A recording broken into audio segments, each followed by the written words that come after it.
Anusha, consultant gynecologist, laparoscopic surgeon and infertility specialist from Good Health Clinic for Women, Visakhapatnam. Delivery తర్వాత మీకు జుట్టు ఎక్కువగా రాలుతుందా?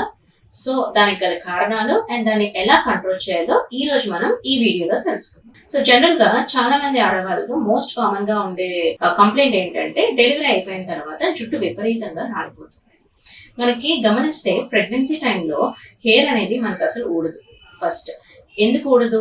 Because మన pregnancy టైంలో ఈస్ట్రోజన్ అనే హార్మోన్ చాలా ఎక్కువగా ఉండడం వల్ల ఈ హార్మోన్ అనేది హెయిర్ గ్రోత్ కి చాలా వరకు ఇష్యూ అవుతుంది. సో ఈ ఈస్ట్రోజన్ హార్మోన్ వల్ల హెయిర్ చాలా బాగా పెరుగుతుంది, స్ట్రాండ్స్ థిక్ గా ఉంటే హెయిర్ ఫాల్ కూడా మనకి ఆగిపోతుంది. ఈ హెయిర్ అనేది గ్రోయింగ్ ఫేజ్ లోనే కంటిన్యూ అవుతుంటుంది. సో మనకి డెలివరీ అయిపోయిన వెంటనే ఏమవుతుంది, ఈ హార్మోన్స్ ఏదైతే ఉన్నాయో అవి ఇమీడియట్ గా ఫాల్ అయిపోతాయి. సో ఫాల్ అయిపోవడం వల్ల ఈ హెయిర్ గ్రోత్ కి ఒక సైకిల్ ఉంటుంది, growing phase, resting phase, shedding phase అని. సో మనకి ఇంతవరకు ప్రెగ్నెన్సీ టైంలో అంతా హెయిర్ అనేది గ్రోయింగ్ ఫేజ్ లోనే ఉంటుంది. అందుకే మనం చూస్తాం హెయిర్ మనకి చాలా ఫాస్ట్ గా గ్రో అవుతుంది ప్రెగ్నెన్సీ టైంలో. సో డెలివరీ అయిపోయిన 3-4 months తర్వాత నుంచి ఎక్సెసివ్ హెయిర్ ఫాల్ మనం గమనిస్తాం. ఎందుకంటే sudden decrease in the hormones ఏవైతే ఉన్నాయో ఇప్పటి వరకు అవన్నీ డిక్రీజ్ అయిపోయి నార్మల్ స్టేట్ కి వచ్చేస్తాయి. దానివల్ల హెయిర్ ఫాల్ అవుతుంది.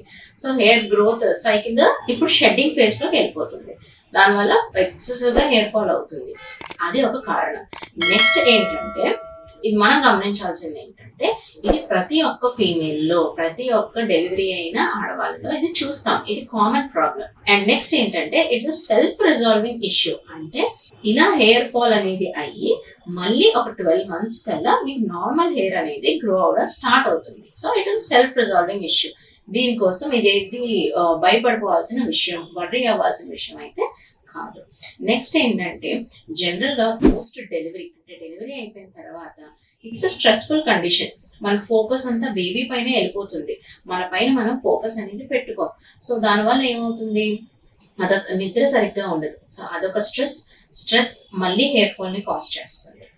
నెక్స్ట్ ఏంటంటే ఫుడ్ అనేది సరిగ్గా తీసుకోం. So proper diet, proper food తీసుకోకపోవడం వల్ల న్యూట్రిషనల్ డెఫిషియన్సీ వస్తుంది. న్యూట్రిషనల్ డెఫిషియన్సీ వచ్చినప్పుడు ఏమవుతుంది, మళ్ళీ అది కూడా మన హెయిర్ ఫాల్ కి యాడ్ అవుతుంది.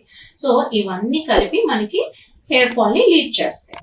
సో మరి డాక్టర్ ఇప్పుడు ఏం చేయాలి? సో జనరల్ గా 12 months, అప్పుడు 12 months కి ఈ హెయిర్ ఫాల్ అనేది కరెక్ట్ అయిపోయి హెయిర్ గ్రోత్ అనేది స్టార్ట్ అవుతుంది డెలివరీ అయిపోయిన 12 months కి. సో అయినా డాక్టర్ నేను బాగానే ఫుడ్ తింటున్నా, నాకు స్లీప్ కూడా బాగానే ఉంది, బట్ స్టిల్ నాకు హెయిర్ ఫాల్ అవుతుంది అని అన్నప్పుడు మీరు దగ్గరలో ఉన్న డాక్టర్ కి, గైనకాలజిస్ట్ కు, డర్మటాలజిస్ట్ మీరు కన్సల్ట్ అవ్వాలి. అప్పుడు మీకు సప్లిమెంట్స్ ఇస్తారు, హెయిర్ గ్రోత్ సీరమ్స్ ఇస్తారు, లేదంటే ఇంకా ఏమైనా అండర్లైన్ కండిషన్ ఉందా, ఏమైనా ఈ హెయిర్ ఫాల్ అనేది చూస్తారు.